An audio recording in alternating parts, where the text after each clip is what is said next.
Jamaah, oh jamaah, alhamdulillah. Alhamdulillahirabbil alamin, kita masih di Islam itu indah jamaah. Dan sekarang kita akan melakukan praktek ruqyah syariah mandiri online. Dan alhamdulillah kita sudah terhubung dengan ibu yang ada di rumah. Assalamualaikum ibu. Waalaikumsalam Ustadz. Oke, berarti mungkin ibu bisa menceritakan lagi bu, keluh kesah ibu atau masalah yang sedang ibu hadapi saat ini bu, silakan. Saya di sini ingin mengikuti sesi ruqyah online karena saya merasa pikiran saya tidak tenang, badan tidak enak, hati pun jadi ikut tidak tenang. Dan saya sulit sekali untuk tidur lebih awal. Dan itu menyebabkan saya juga sulit untuk bangun lebih awal untuk melaksanakan sholat subuh.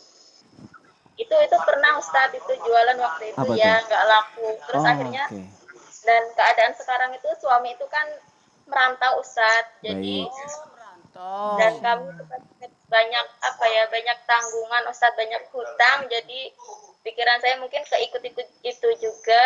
Oh iya betul. Oh ternyata benar ya. Banyak pikiran. Banyak pikiran berarti karena saya ambil kesimpulannya karena ibu suaminya merantau itu, ibu berusaha pun juga usahanya mungkin bisa dibilang kurang laku, jadi mungkin masih menimbun hutang, sehingga ibu akhirnya jadi nggak tenang pikirannya, susah tidur segala macam gitu ya bu ya? Iya. Baik, mungkin ibu sudah usaha sebelumnya dan sekarang ibu menempuh jalan pengen melakukan ikhtiar melalui ruqyah ini ya bu ya? Iya Ustaz. Baik, kalau gitu ibu udah siapin kan 1 gelas airnya ibu? Sudah Ustaz. Udah ya, kalau gitu Bu, sekarang kita langsung aja praktek ruqyah syariah mandiri online dan akan dibimbing oleh guru kita Ustadz Syam. Silakan Ustadz. Bismillahirrahmanirrahim. Ibu, kita tidak bisa juga langsung yang namanya kalau kita punya permasalahan itu langsung menengadahkan tangan ke atas, ya Allah bantulah aku, tapi kita nggak ada usaha, nggak bisa. Kita harus ada usaha juga. Contoh misalnya kalau jualannya kurang laku ya usaha memperbaiki apa yang kita jual, berusaha yang namanya marketingnya bagaimana, cara menjualnya bagaimana. Kemudian kita tidak bisa juga minta sama Allah, ya Allah lunasi hutangku, tapi kita tidak berusaha melunasi hutang itu. Allah akan membantu hambanya yang berusaha melunasi hutangnya. Kemudian ibu mungkin gak bisa tidur malam, gak bisa juga ya Allah tidurkan aku malam. Gak bisa juga kalau ibu gak naruh handphone, terus matiin handphone baru ibu datang ke tempat tidurnya. Banyak orang susah tidur, kenapa? Karena masih scroll, maka susah tidurnya. Cuma ruqyah ini adalah sesuatu yang memang bagus untuk dilakukan, disunnahkan untuk dilakukan dan seluruh jamaah boleh mengikutinya, menyediakan segelas air, lalu kita baca ayat-ayat ruqyah, kemudian meniupkan ke airnya, insya Allah menjadi obat bagi kita karena Al-Quran obat apa saja termasuk obat pikiran yang tidak tenang, insya Allah. أعوذ بالله من الشيطان الرجيم بسم الله الرحمن الرحيم الحمد لله رب العالمين الرحمن الرحيم مالك يوم الدين إياك نعبد وإياك نستعين اهدنا الصراط المستقيم صراط الذين أنعمت عليهم غير المغضوب عليهم ولا الضالين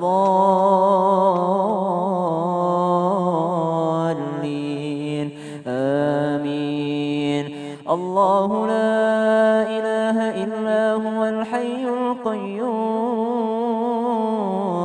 لا تأخذه سنة ولا نوم له ما في السماوات وما في الأرض من ذا الذي يشفع عنده إلا بإذنه يعلم ما بين أيديهم وما خلفهم ولا يحيطون بشيء من علمه إلا بما شاء وسع كرسيه السماوات والأرض ولا يؤوده حفظهما وهو العلي العظيم بسم الله الرحمن الرحيم قل هو الله أحد الله الصمد لم يلد ولم يولد ولم يكن له كفوا أحد بسم الله الرحمن الرحيم قل هو الله أحد الله الصمد لم يلد ولم يولد ولم يكن له كفوا أحد بسم الله الرحمن الرحيم قل هو الله أحد الله الصمد لم يلد ولم يولد ولم يكن له كفوا أحد بسم الله الرحمن الرحيم قل أعوذ برب الفلق من شر ما خلق ومن شر غاسق إذا وقب ومن شر النفاثات في العقد ومن شر حاسد إذا حسد بسم الله الرحمن الرحيم قل أعوذ برب الناس ملك الناس إله الناس من شر الوسواس الخناس الذي يوسوس في صدور الناس من الجنة والناس. Ibu silahkan ditiupkan ke airnya, lalu minum airnya. Dan yakini dalam hati yang membuat kita tenang itu adalah perasaan cukup. Kalau kita merasa cukup atas apa yang diberikan Allah, insya Allah pikiran kita tenang, hati kita tenang. Banyak orang yang tidak tenang, kenapa? Karena selalu membanding-bandingkan dirinya dengan orang lain. Selalu menginginkan sesuatu yang di luar batas kemampuannya. Jadi tenang itu karena ada sifat qanaah, merasa cukup atas apa yang diberikan Allah Subhanahu wa ta'ala. Amin ya rabbal alamin. Ibu semoga bisa mendapat manfaat yang baik ya Bu ya. Mungkin bisa dilakukan rutin setiap hari di rumah. Seperti yang sudah tadi dibimbing sama Ustadz Syam doa-doanya Bu. Dan Ibu bisa langsung praktekkan di kehidupan Ibu setiap harinya ya Bu ya. Tapi mungkin supaya bisa membuat Ibu lebih tenang lagi Bu. Kita tanya sama Bunda Tuti mungkin apa saja sih yang harus kita lakukan agar bisa terhindar dari gangguan jin supaya pikiran lebih tenang lagi. Itu mohon penjelasannya Bunda. Baik, Ibu mudah-mudahan Ibu hari ini mendapatkan satu ketenangan. Karena ketenangan itu adalah dari hati. Ya, nanti kalau hatinya udah tenang, pikirannya tenang, Ibu selalu berzikir kepada Allah. Ala bidzikrillah tatmainnul qulub, berzikir kepada Allah. Afdalul dzikri fa'lam annahu la ilaha illallah. Hati kita akan tenang jikalau Allah berada di hati kita yang tertinggi. Allahus Somad, gantungkan hidup mati kita hanya kepada Allah. Ibu berdoa terus kepada Allah, berusaha terus kepada Allah. Jangan pernah takut, hidup ini bukan hari ini adalah kiamat. Banyak orang juga yang sama menderita atau sama memiliki masalah dengan ibu. Dan mudah-mudahan dengan ketenangan berzikir Ibu ikhlas yang total. Total ikhlas, insya Allah Allah akan berikan jalan keluar pelan-pelan. Terus sujud kepada Allah, insya Allah Ibu akan diberikan kemudahan. Amin ya rabbal alamin. Terima kasih Bunda Tuti. Ustadz Maulana. Ibu masih di sana? Ibu? Iya, Ibu punya majelis taklim nggak? sebenarnya ada Ustadz, cuma saya belum ikut Ustadz. Ini masalahnya sebenarnya. Sebenarnya Ibu, mohon maaf, sebaiknya Ibu ada majelis taklim. Dalam hal ini ada guru pembimbing, ada teman-teman yang mengingatkan. Ya, jadi ini kadang-kala kita ini redup, malas, sholat, tapi karena ada teman-teman, jadi kita jadi semangat. Jadi ada komunitas yang baik, teman-teman yang baik, ada guru pembimbing. Dan yang ketiga, kalau bisa ya penjagaan pada diri, ada target Bu ya. Misalkan susah tidur, ya 1 hari 1 juz lumayan itu Bu. Minimal kita baca surah Al-Mulk kalau malam, pasti akan cepat tidur. Ya Bu ya. Sebaiknya Ibu punya target ya.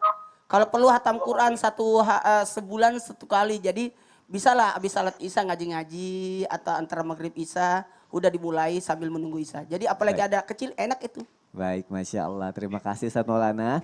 Ibu semoga ini bisa menjadikan solusi terbaik buat Ibu ya Bu. Iya Ustadz. Baik, Ibu langsung praktekkan terus ruqyahnya di rumah. Insya Allah semua jalan keluarnya bisa dikasih sama Allah Subhanahu Wa Taala. Dan sekali lagi terima kasih Ibu sudah menjadi bagian dari Islam itu Indah Ibu. Terima kasih Ibu. Assalamualaikum warahmatullahi wabarakatuh. Terima kasih untuk semuanya. Ya sama-sama Ibu Jamaah, kita doakan semoga Ibu sehat selalu ya, bahagia selalu dan semoga selalu dalam lindungan Allah Subhanahu wa taala. Masya Allah, terima kasih juga jamaah yang sudah menyaksikan Islam itu indah. Terima kasih guru-guruku. Masya Allah, alhamdulillahirabbil alamin ya Allah, begitu indah ajaran Islammu. Insya Allah kita akan ketemu lagi besok jamaah yang ada di rumah. Wassalamualaikum warahmatullahi wabarakatuh. Waalaikumsalam warahmatullahi wabarakatuh. Sallallahu ala Muhammad sallallahu alaihi wasallam.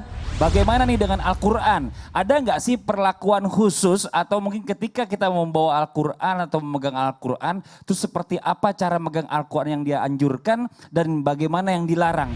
Adab membawa Al-Quran. Yang pertama, bawalah dalam keadaan Anda ada wudhunya. Ada tempatnya nanti untuk kita baca Quran. Kok murojaah di toilet? Nggak bener. Kan begitu. Selanjutnya kapan lagi kita nggak boleh baca Al-Quran? Di tempat-tempat al-malahi. Al-malahi itu tempat hiburan. Tempat hiburan jangan. Karena nanti dijadikan bahan olok-olokan malah Al-Quran itu.